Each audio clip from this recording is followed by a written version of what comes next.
When I parked my car in front of the upscale restaurant, my heart raced.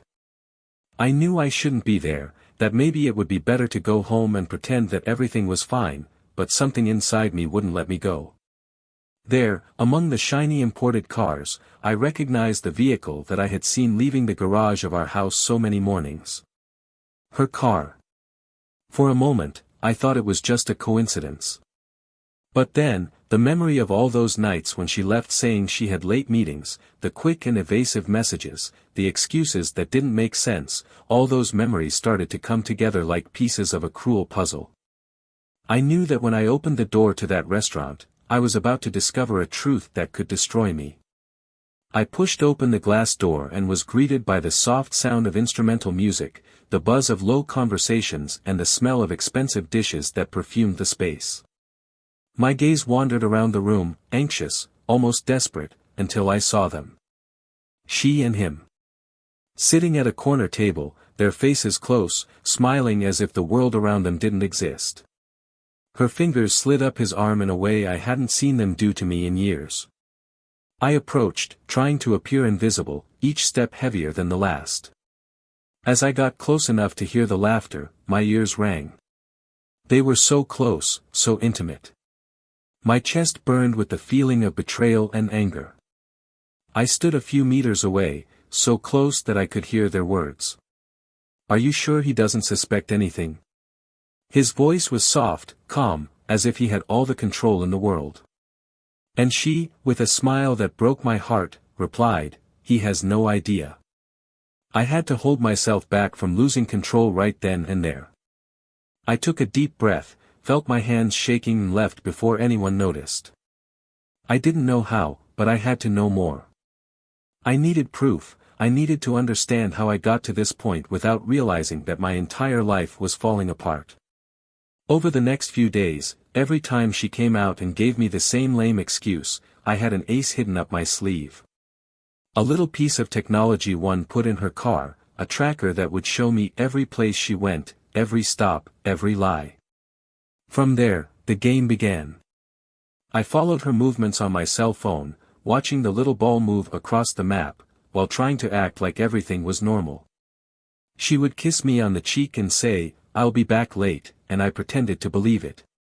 But inside, my blood boiled. It was a Wednesday when I saw the red dot on the map stop at the restaurant again. The scene repeated itself, but this time I wasn't just a man lost in the pain of watching his wife cheat on him. I had a plan. I arrived before her, asked for a table where I could observe without being seen, and waited. She came in smiling, the kind of smile I hadn't seen in a while. And then, he appeared, with that confident look of someone who believes everything is under control.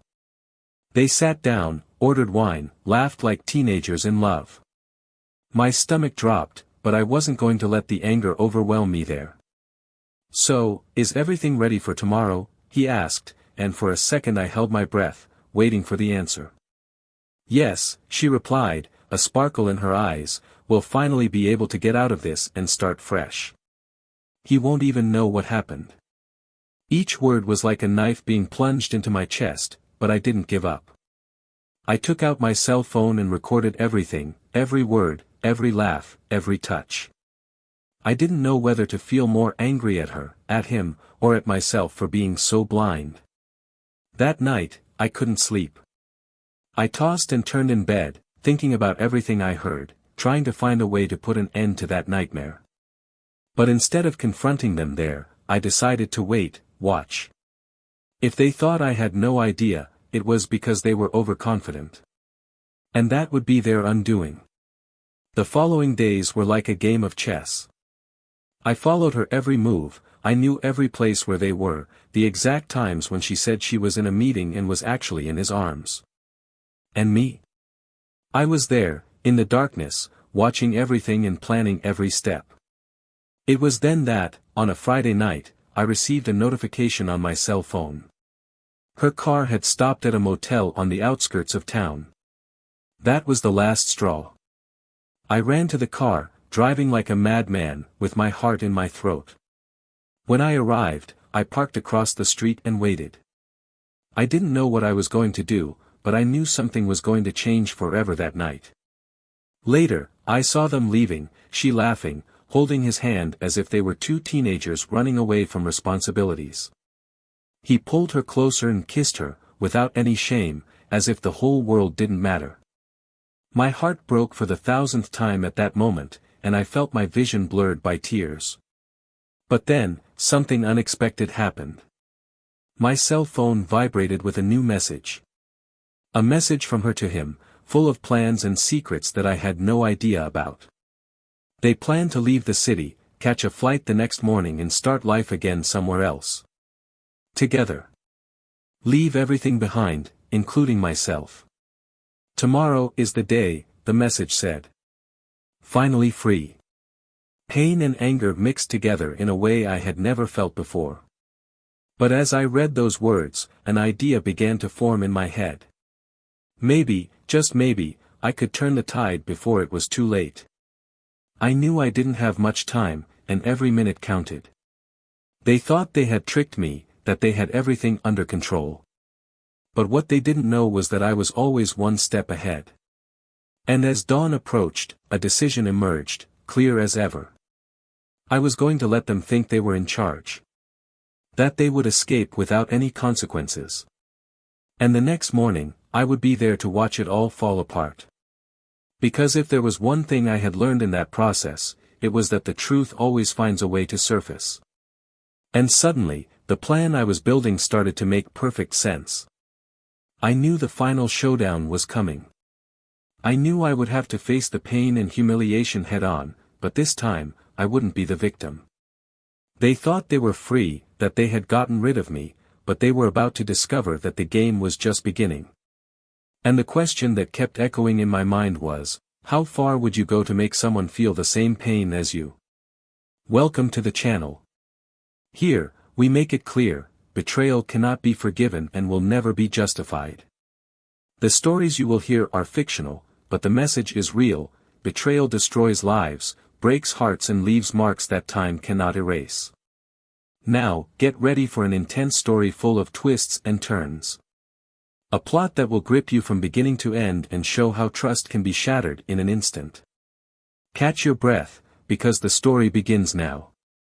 Thomas was in his office, looking out the window that overlooked the horizon, as the sun slowly hid behind the skyscrapers.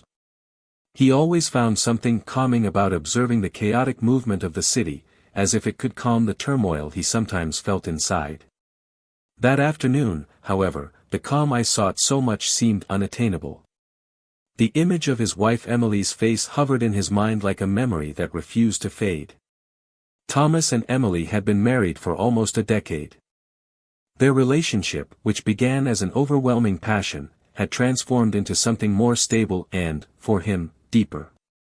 They built a life together, with a comfortable home and nights of quiet dinners, where they share stories and plans for the future.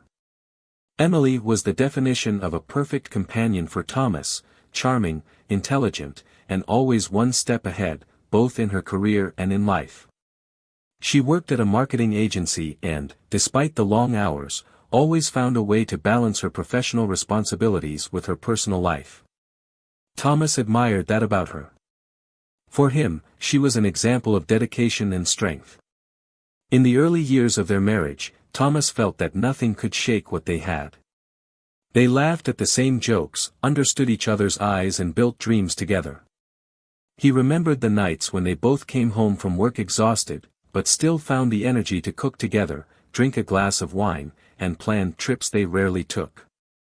They were simple moments, but they were theirs, and Thomas believed that was enough to keep them strong.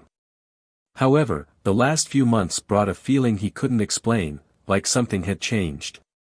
Emily was still the same fascinating woman, but now, there was a distance between them. Thomas tried to ignore it, believing it was just a phase, one of those tides that all relationships face. After all, Emily's evening meetings had increased, as had her weekend work commitments.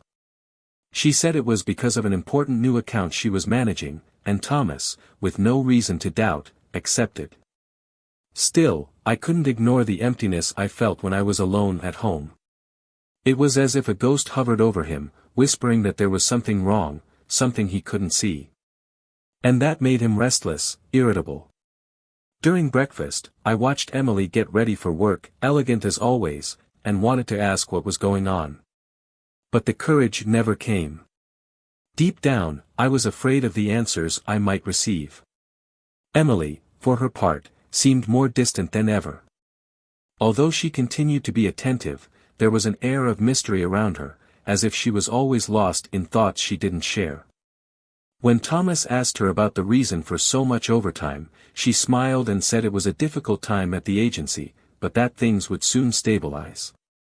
There was something about the way she said it that bothered him, a kind of disinterest he didn't recognize in her. Thomas's office was in the city's financial center, where he ran a small consulting business. It wasn't a glamorous job, but it gave him pride. He had built the business from scratch, and it made him feel that, despite everything, he had control over his life. That afternoon, however, he couldn't concentrate on anything. His mind kept going back to Emily, to the vague excuses, to the feeling that something was slipping through his fingers. It was then that his phone rang.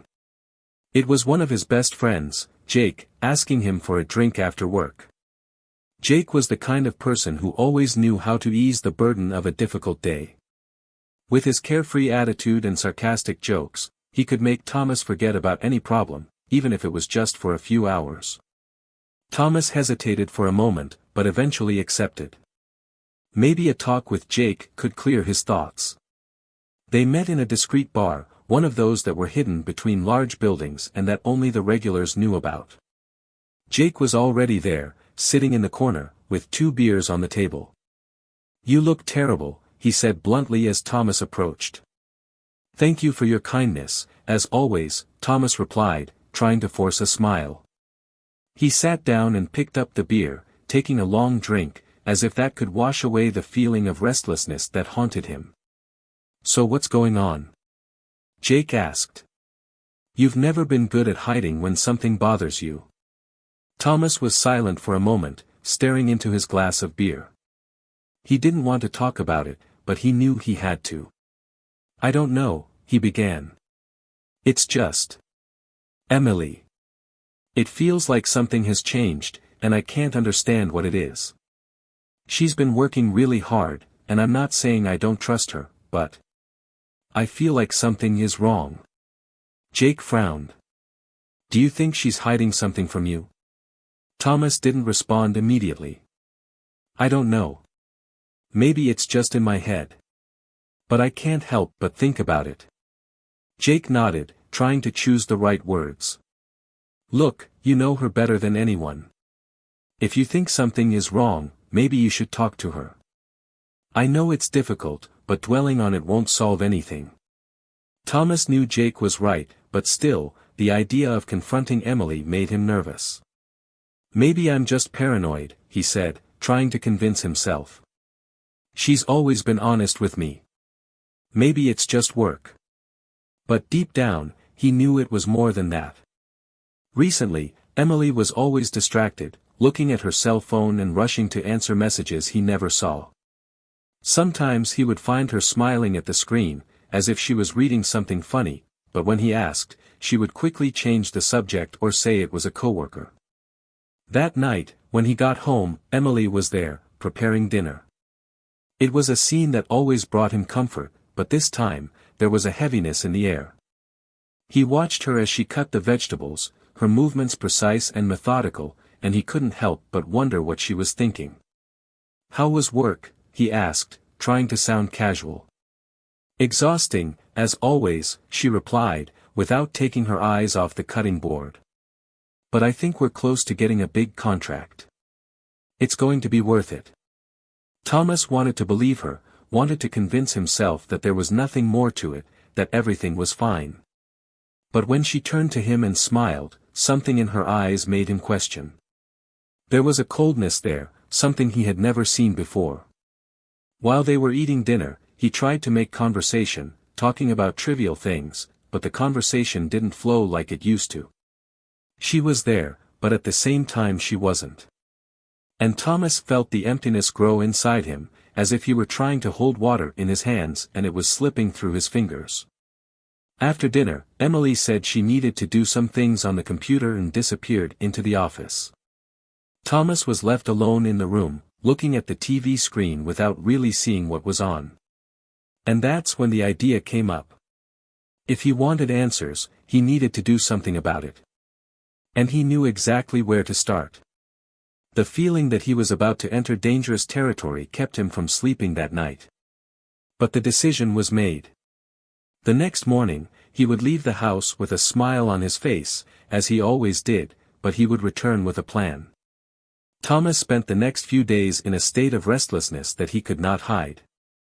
The idea of confronting Emily directly tormented him, but doubt and distrust grew every night she said she needed to go out to run errands or work late. He decided he could no longer ignore the overwhelming feeling that something was happening, so he decided to take action. He installed a small tracker in Emily's car, something discreet that allowed him to monitor her every move without her noticing. That decision made him feel torn. A part of him felt guilty, as if he was betraying Emily's trust by spying on her, but the other, stronger part, justified his actions as a desperate need for answers.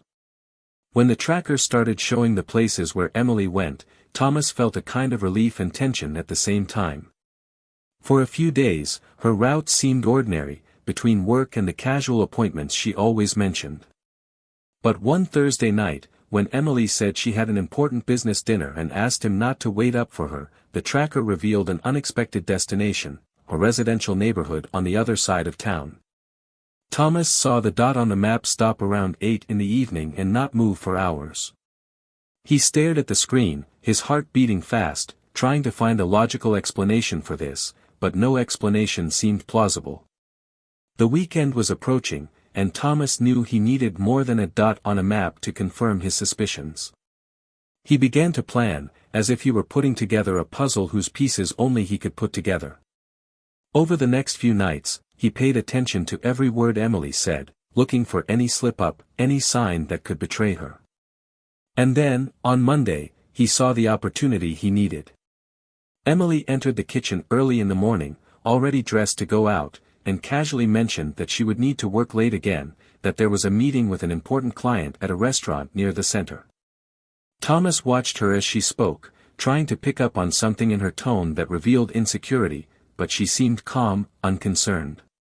He knew this would be the night. She barely waited for Emily to go out to get her car keys and follow her discreetly, keeping a safe distance. The tracker indicated that she was heading to the same location as the previous week. When he saw her car parked in front of a residential building, his chest tightened, and anger mixed with sadness invaded him in a way he had never experienced before. He parked a few meters away and watched, his heart racing, his eyes fixed on the building's entrance. The clock seemed to tick slowly. Minutes turned into hours, and Thomas stood there, trying to think of how he was going to deal with this. Until, around 10 at night, he saw the door of the building open and a familiar figure come out. It was Emily, laughing, with her hair down and a sparkle in her eyes that he hadn't seen in a while. Beside her, a man Thomas had never seen. Tall, well-dressed, with a smile that radiated self-confidence. They talked for a moment on the sidewalk and then he saw something that made his heart stop. The man leaned over to Emily and kissed her, an intimate, familiar kiss, and she kissed back without hesitation. Thomas felt a wave of shock and disbelief wash over him. He blinked several times, as if his eyes might have played a cruel trick on him, but the scene was still there, as real as it was painful. Emily and the man stood still for a moment, as if the world around them didn't exist, and then they said goodbye with a smile, as if they had all the time in the world to replay that moment. Thomas watched them as she got into the car and the man waved, before turning his back and disappearing into the darkness of the street. The drive home was a blur for Thomas. He drove without really seeing where he was going, his mind replaying the scene like a movie he couldn't stop watching. His hands on the steering wheel were shaking, and he felt an unbearable mixture of anger, humiliation and helplessness. When he arrived home, the house seemed strangely silent, as if sensing the collapse that was coming. Thomas walked in and plopped down on the couch, still trying to process what he had seen. He wanted to scream, to destroy something, but instead he just sat there, staring into space. His suspicions had been confirmed, but the confirmation did not bring the relief he had hoped for. On the contrary, it was as if an open wound had been exposed, and there was nothing he could do to ease the pain. The questions began to come in a whirlwind. Since when was this happening? Who was that man? And, more importantly, what would he do from now on? That night, Thomas didn't sleep. He lay awake, going over every detail of their relationship, trying to find the moments when everything started to fall apart. And as the dawn progressed, the darkness around him only seemed to grow. He realized he needed answers. Not just to confront Emily, but to understand how someone he loved so much had become a stranger. The sound of the alarm clock rang in the morning, cutting through the silence that dominated the house, and he realized that Emily was no longer in bed. When he went down to the kitchen, he found her preparing coffee, as if it were just another ordinary day. And there, standing at the entrance, he felt the weight of betrayal manifest itself in the form of a lump in his throat, which almost prevented him from speaking. But he knew he couldn't let that go. He needed to know the truth, even if it destroyed him. He approached slowly, his gaze fixed on Emily, and when she raised her eyes and met his, for a second, he saw a shadow of uncertainty. And then, bluntly, he asked, "Do you want to tell me where you were last night?" Emily stopped, surprised, but quickly recovered. She opened her mouth to respond, but hesitated.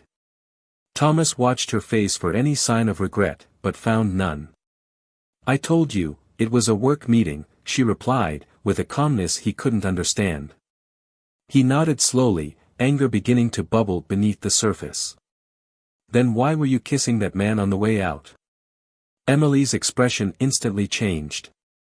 It was as if a mask had fallen, revealing the discomfort and surprise beneath.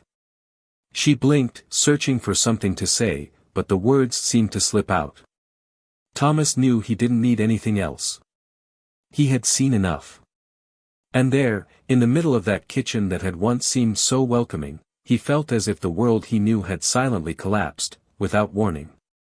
The betrayal was exposed, raw and painful, but Thomas knew that was just the beginning.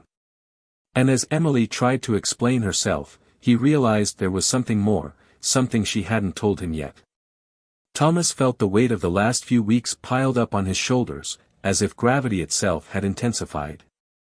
Ever since confronting Emily and hearing her evasive answers, he knew he couldn't fool himself anymore. The betrayal was there, exposed, but there were still pieces missing to put together the complete puzzle. Still, he noticed that Emily seemed unafraid of being discovered. On the contrary, she showed a coldness he had never seen before, as if betrayal wasn't the worst secret she was hiding. After that initial confrontation in the kitchen, Thomas decided he needed to go further. He monitored Emily's every step, her messages, her calls, and the places she went. He felt like a detective of his own life, but it was either that or give in to despair.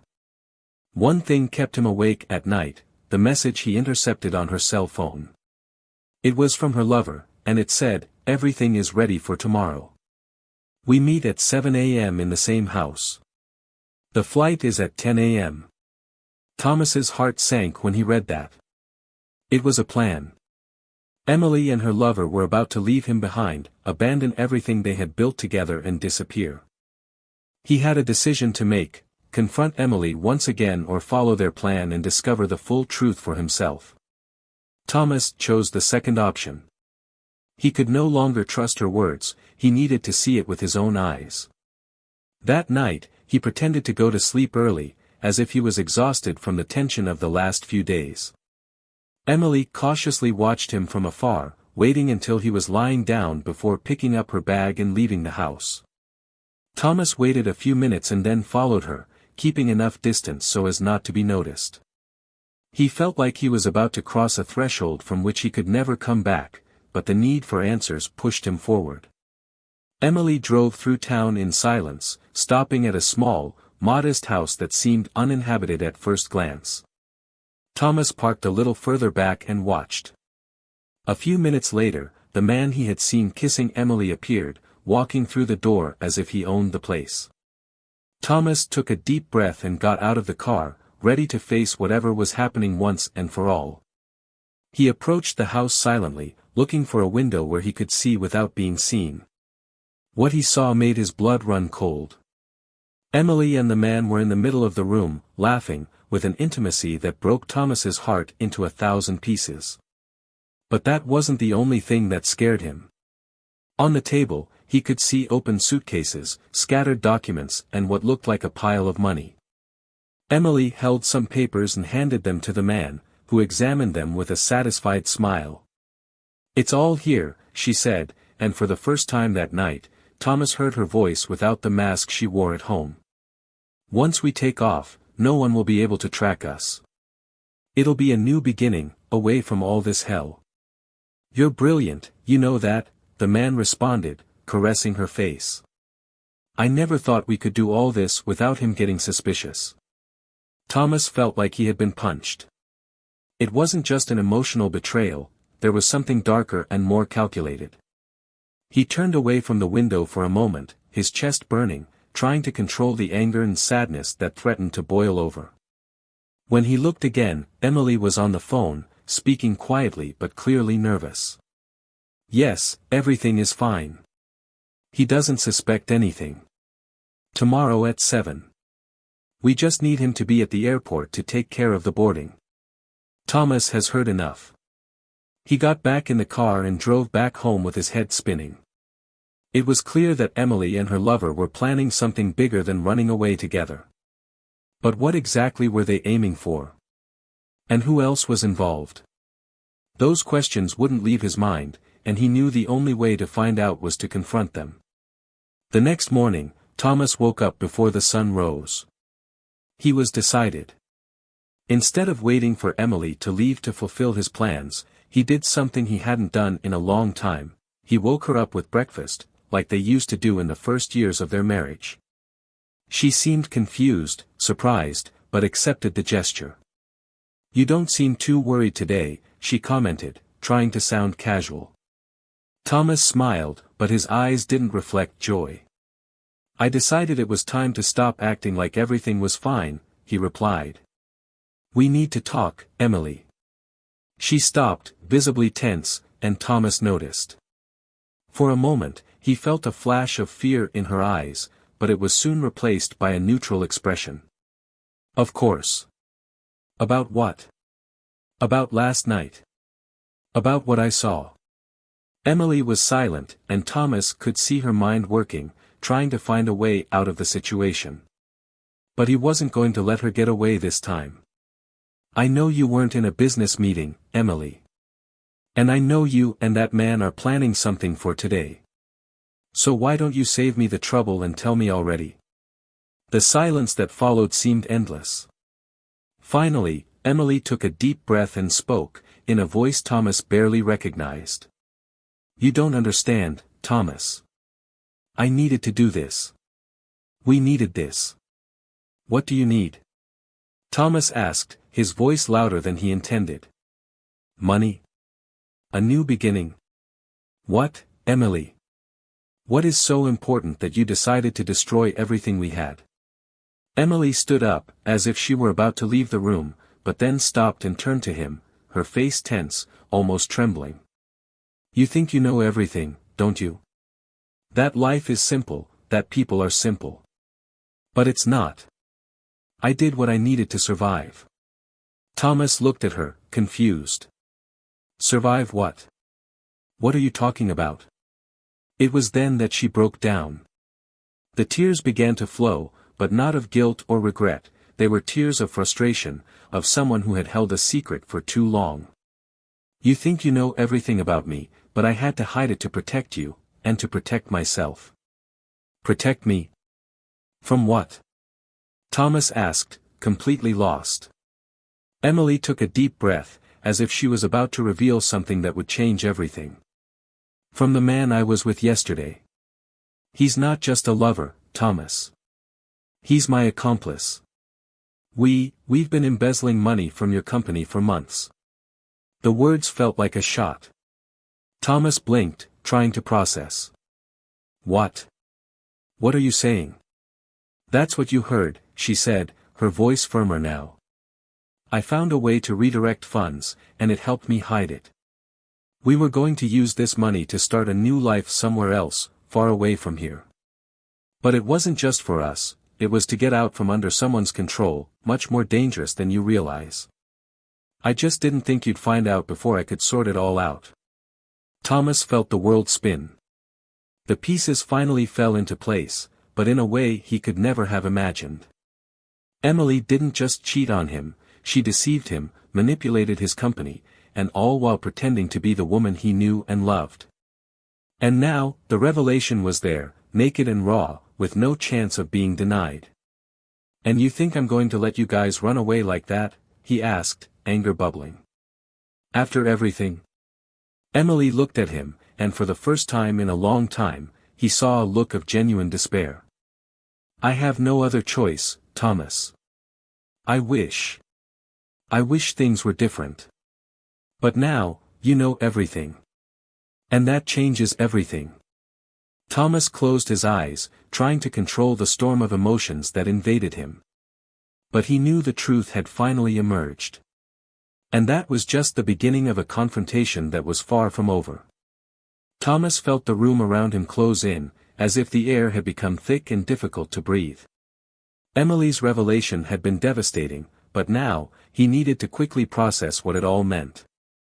For years, he believed that their love, even though weathered by time, was strong enough to withstand anything, but now, the truth was coming out with a brutality he could never have predicted. Emily, the woman he thought he knew so well, had concocted a complex, cold, and cynical plan to embezzle money from the company he built. And, worse, he had done it alongside another man. She was there, in front of him, crumbling under the weight of her own confession, but still trying to hold herself together, as if there was some justification that could be used to lessen the damage. Thomas looked at her, trying to find a way to react without losing control, but he didn't know how. The moral dilemma was plaguing him. He felt a part of him screaming to act with revenge, to expose everything she did and make sure she paid for what he did, while another part just wanted it all to be a nightmare and that he could wake up and find Emily by his side, just like before. When everything seemed normal. You have no idea what this did to me, he finally said, his voice shaking, filled with a bitterness he couldn't hide. I trusted you, and you destroyed everything. Not only our marriage, but also the only thing I fought to build. How could you do that? Emily flinched a little, as if his words had hit her physically. I know, she murmured, eyes downcast, avoiding looking at him directly. I know it sounds horrible, and I'm not trying to justify what I did, but, you don't understand what I was going through. Then make me understand. Thomas screamed, unable to hold back the explosion. Because all I see now is a woman who lied to me, who planned to run off with another man and leave my life in ruins.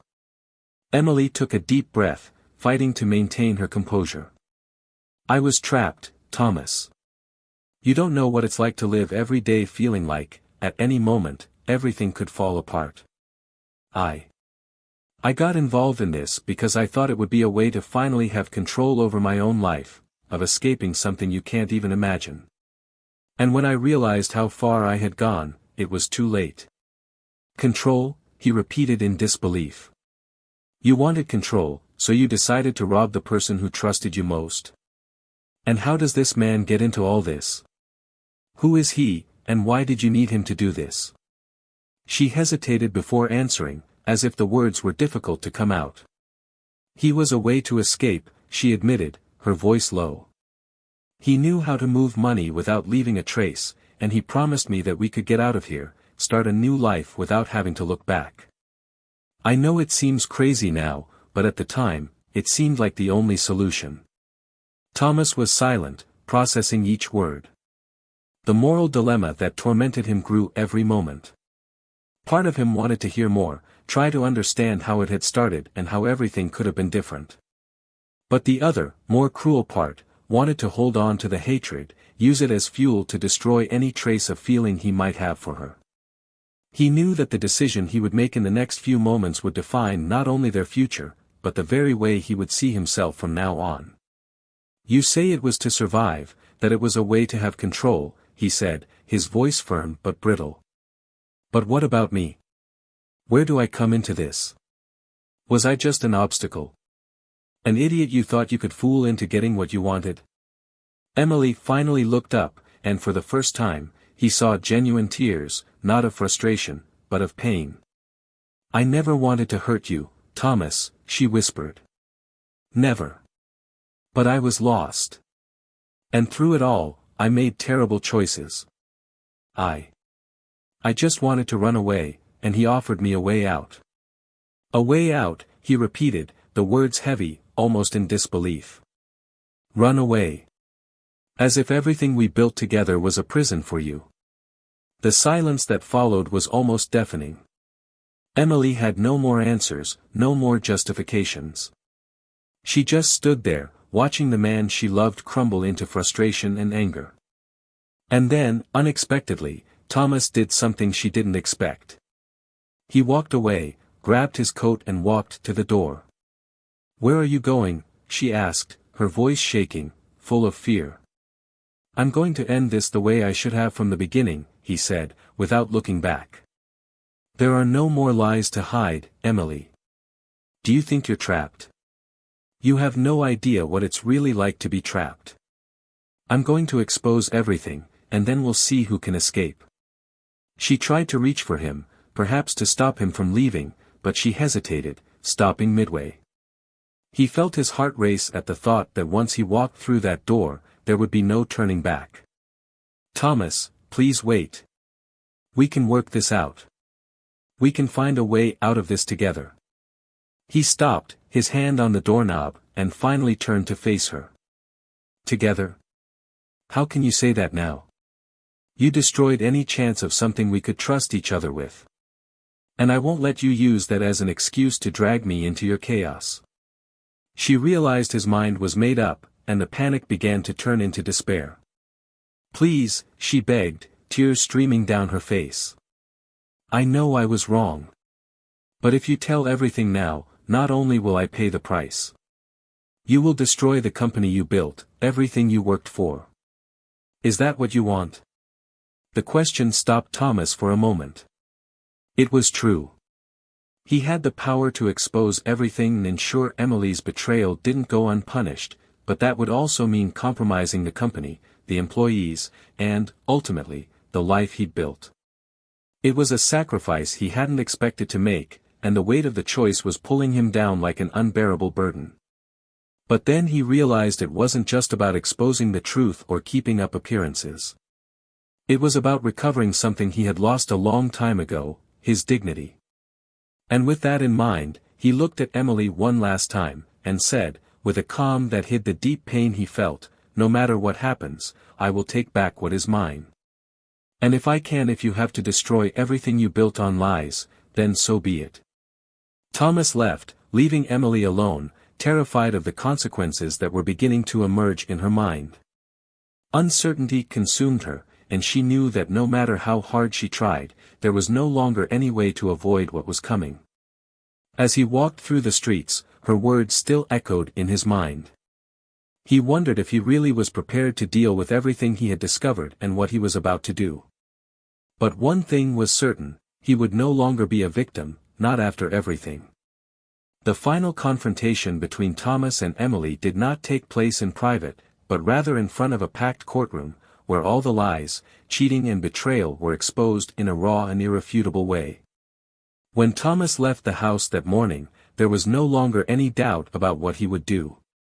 He sought out his lawyers and presented all the evidence he had gathered against Emily and her accomplice. The photos, the bank records, the intercepted messages, everything was catalogued and used to incriminate not only Emily, but also the lover who had helped orchestrate the embezzlement scheme. In court, Emily sat next to her lawyer, visibly haggard and lacking the confidence she once displayed. Thomas, on the other hand, was firm, but his gaze reflected a deep sadness. He wasn't there for revenge, but to restore a sense of justice that had been ripped away from him.